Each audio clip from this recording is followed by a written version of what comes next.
You live in a world of endless thought, a constant, streaming commentary that analyzes the past, anticipates the future, and labels every moment of the present. This mind, which you have been taught to trust as your ultimate guide, has become a subtle tyrant, a clever manager that believes it can think its way to God, solve the mystery of love, and comprehend the infinite with its finite tools. It dissects poetry into grammar, reduces love to chemistry, and turns prayer into a transactional plea. You find yourself trapped in what the Sufis call kathrat al-fikr, the multitude of thoughts, a storm of conflicting ideas that leaves the heart feeling parched and distant from any real truth. Rumi, the great sage of the heart, saw this prison clearly 8 centuries ago. He did not come to give you more thoughts, more complex philosophies to untangle. He came with a single, hidden teaching, a revolutionary key that has been whispered from heart to heart since the beginning of time, that there is a knowing deeper than thought, a wisdom more ancient than logic, and it awakens not in the chamber of the brain, but in the silent, spacious sanctuary of the heart. When this heart awakens, the mind, at last, has no choice but to lay down its weapons and surrender. This is not an attack on intelligence, but an invitation to a higher order of understanding. The mind is a magnificent servant but a disastrous master. It is designed to navigate the world of forms, to solve problems of material existence. But when it attempts to grasp the formless, the nature of divine love, the essence of your own soul, it fails, and its failure manifests as anxiety, doubt, and a relentless inner noise. Rumi, in the opening lines of his Mathnawi, does not begin with a complex theological argument. He begins with the sound of the reed flute, the nay, ripped from its reed bed, its cry echoing the soul's longing to return to its origin. This is the heart's language. It does not speak in linear propositions, it communicates through longing, through tears, through a beauty that pierces you directly, bypassing the mind's filters. The hidden teaching is this: you cannot think your way to God, you must feel your way home. The heart, qalb, is so named because it is the faculty that turns, that transforms, that fluctuates between states until it finds its rest in the divine. The mind seeks static answers, the heart thrives in the dynamic, living relationship with the beloved. You can feel this tyranny in your own life. The moment you sit to meditate, the mind rebels with a flood of plans and memories. The moment you face a difficult decision, the mind presents endless pros and cons, paralyzing you with analysis. The moment you experience a moment of pure beauty, a sunset, a piece of music, the mind immediately rushes in to label it, to capture it, thereby missing the experience itself. Rumi's hidden teaching offers the way out. It does not ask you to fight the mind, but to redirect your attention to a deeper source of intelligence within you. The awakening of the heart is not an emotional outburst, it is the activation of a subtle organ of perception that can directly taste the divine reality. It is the heart that truly sees, as the Quran says, for when the heart is awake, it perceives the face of God in everything. The mind, witnessing this direct knowing, this unshakable certainty that comes not from data but from presence, finally falls silent. Its ceaseless questioning surrenders to a quiet, awe-filled wonder. It realizes it has been trying to read the menu, while the heart is already feasting at the banquet. The awakening of the heart is not a sudden explosion of light that shatters the mind into oblivion, it is a gradual dawning, a gentle but persistent strengthening of a faculty you have always possessed but seldom consulted. Rumi's hidden teaching reveals that the heart is like a mirror that has been clouded by the dust of the world, the dust of endless thoughts, of worldly attachments, of identifications with a temporary self.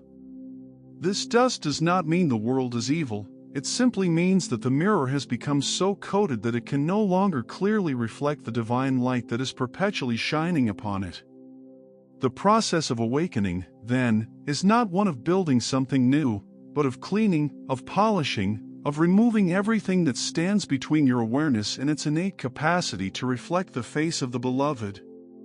The mind, in its arrogance, believes it must acquire knowledge, but the heart, in its humility, understands that it must only uncover the knowing that is already there, buried beneath layers of forgetfulness. How does one polish this mirror?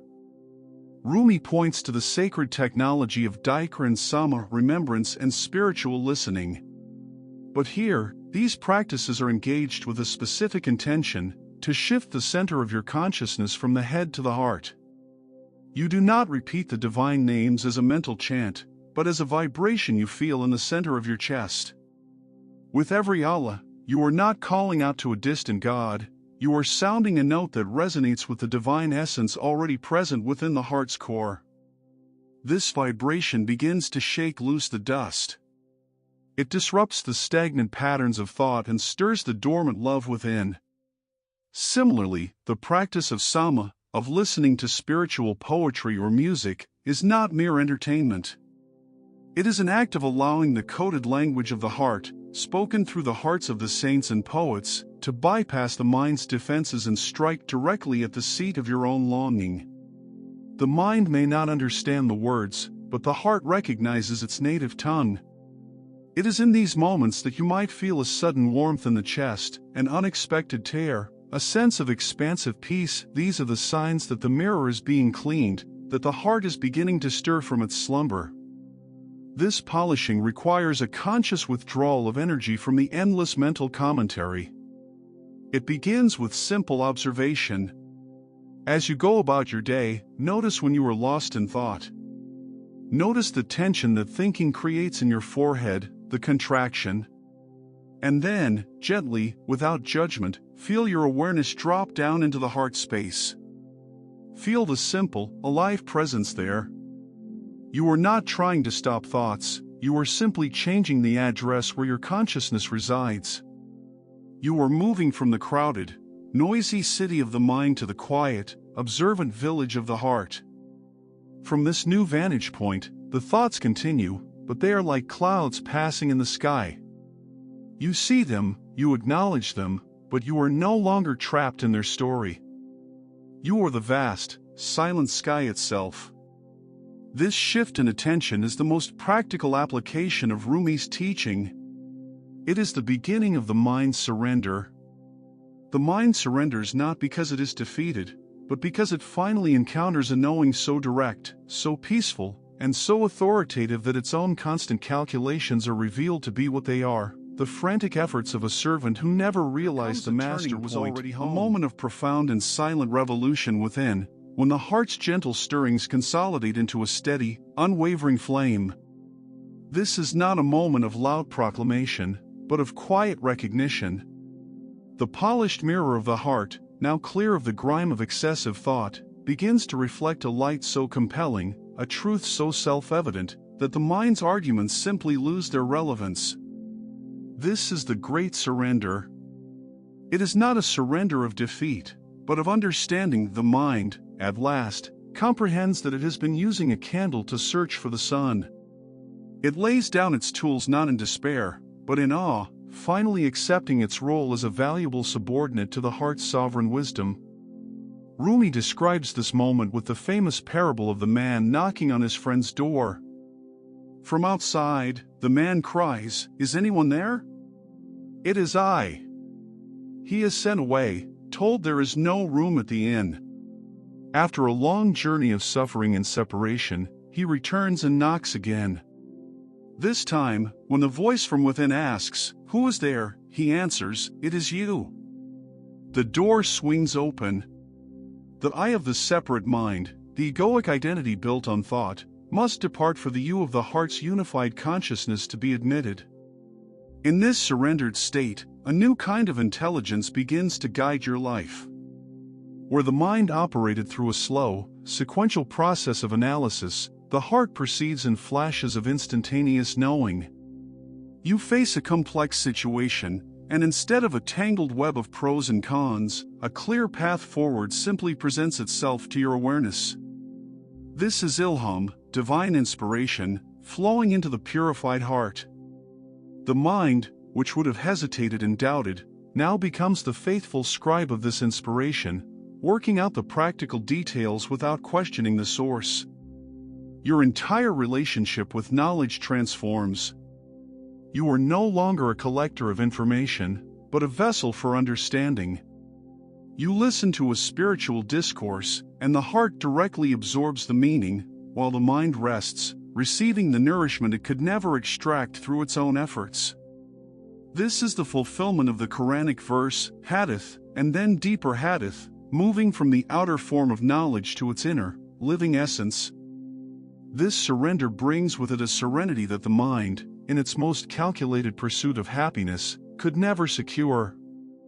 The mind's peace was always conditional. If this happens, if I achieve that, then I will be at peace. The heart's peace is unconditional because it springs from the direct connection to the source of peace, as-salam. The chaos of the world continues, but it no longer creates chaos within you. You become like the depths of the ocean, undisturbed by the stormy waves on the surface. In this silence, a profound dialogue begins, not of words, but of presence. The heart speaks to its Lord through its very state of being, and the Lord answers with confirmations in the realm of events, with synchronicities, and with a sense of being carried by a benevolent current. The mind, witnessing this graceful flow of life, finally relinquishes its need to control. It surrenders to a wisdom that is infinitely more intelligent, a love that is infinitely more compassionate, and a plan that is infinitely more beautiful than anything it could have ever conceived. It has found its true purpose, to serve the awakened heart. When the heart becomes the sovereign and the mind its willing servant, your entire experience of the world undergoes a radical transfiguration. The same universe that once felt like a separate, often hostile, arena of struggle is now revealed as a single, breathing tapestry of divine expression. You no longer walk through the world as a separate self, navigating other separate objects. You move as a conscious participant in a unified field of divine life. The person you meet is no longer merely a social identity to be assessed, but a unique manifestation of the beloved, a living verse of the sacred scripture of creation. Your work is no longer just a means of survival, but a form of worship, a specific and personalized way in which the divine attributes seek to express themselves through your hands, your words, and your presence. This is the fruit of the great surrender, the birth of what the Sufis call dhikr, direct spiritual taste, where you no longer believe in God as a theory, but you taste divine presence as the very substance of reality. In this state, your actions are no longer driven by the mind's calculations of gain and loss, but arise spontaneously from the heart's compassionate intelligence.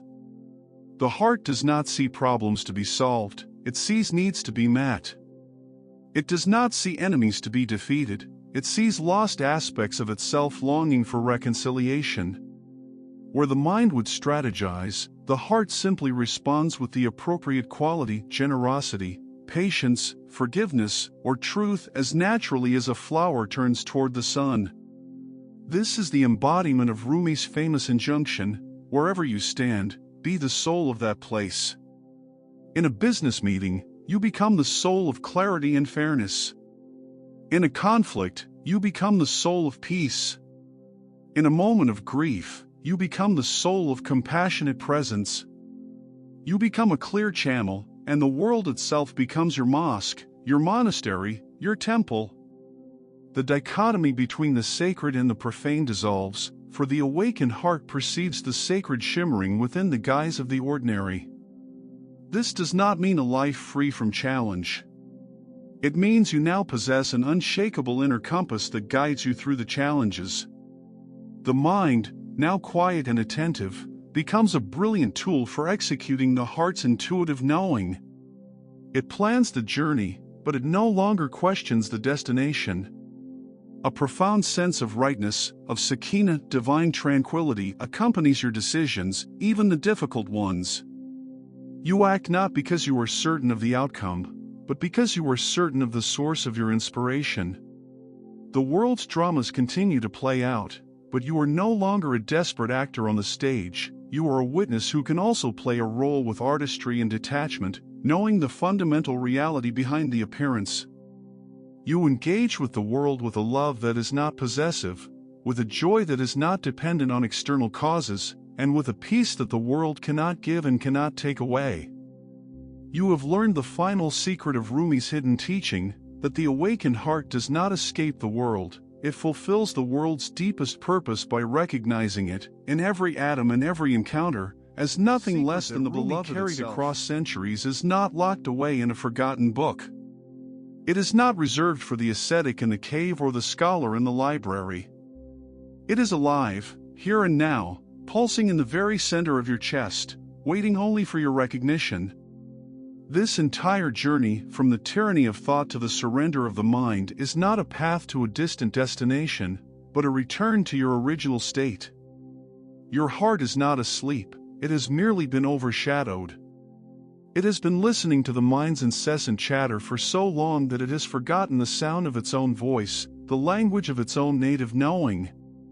Rumi's hidden teaching is the gentle reminder that you are not a mind that occasionally feels, but a heart that temporarily thinks. The awakening is not a creation, but a remembrance. It is the simple, yet profound, decision to shift the throne of your consciousness back to its rightful ruler. Begin now, in this very breath. You do not need to understand this with your mind, in fact, the mind cannot understand it. You must simply take the first step. For the next 5 minutes, let everything be. Let the thoughts come and go like clouds. Do not follow them. Do not fight them. Instead, bring your tender attention to the center of your chest. Feel the simple, physical sensation of being there. Feel the subtle warmth, the aliveness, the space. With each inhalation, imagine you are breathing directly into this heart space. With each exhalation, release any tension you find there. This is not a meditation to achieve something, it is a practice of coming home. It is the act of polishing the mirror. In this space, you may repeat a divine name, not as a mantra, but as a vibration that cleanses and clarifies. Or you may simply rest in silent, loving attention. This is how the heart awakens, not with a bang, but with a whisper. This is how the mind surrenders, not with a defeat, but with a sigh of relief. You are the living continuation of Rumi's legacy.